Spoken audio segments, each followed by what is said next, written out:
ആഴക്കടൽ മണൽ ഖനനത്തിനെതിരെ നിയമസഭയിലെ പ്രമേയം ഇരട്ടത്താപ്പാണെന്ന് BJP നേതാവ് ഷോൺ ജോർജ്.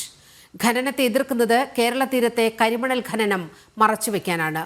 കേരള തീരത്ത് വർഷങ്ങളായി കരിമണൽ ഖനനം നടക്കുന്നുണ്ട്.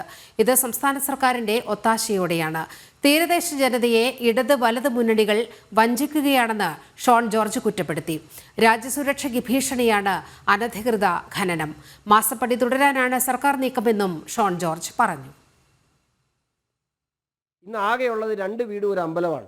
അവിടെയൊന്നും മുഖ്യമന്ത്രിക്ക് പരിസ്ഥിതിയെക്കുറിച്ചോ അല്ലെങ്കിൽ ഖനനം വഴി ഉണ്ടാകുന്ന പാരിസ്ഥിതിക പ്രശ്നങ്ങളെക്കുറിച്ചോ മുഖ്യമന്ത്രിക്ക് പറയാനില്ല. അതുകൊണ്ട് തന്നെ ഞാൻ പറയുന്നു, മുഖ്യമന്ത്രിയുടെ ആഴക്കടൽ ഖനനത്തിനെതിരെയുള്ള ഈ നിലപാട് തീരദേശ ജനതയുടെ കണ്ണിൽ പൊടിയിടുവാനും ഇവിടെ സുഗമമായി മാസപ്പടി തുടരുവാനും വേണ്ടിയാണ്. എൻ്റെ നിലപാടതാണ്.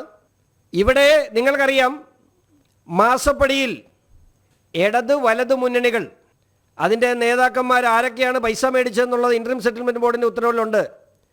പിണറായി വിജയൻ മാത്രമല്ല, PV മാത്രമല്ല, OC ഉണ്ട്, RC ഉണ്ട്, ഐക്യയുണ്ട്, അതുപോലെ KK ഉണ്ട്.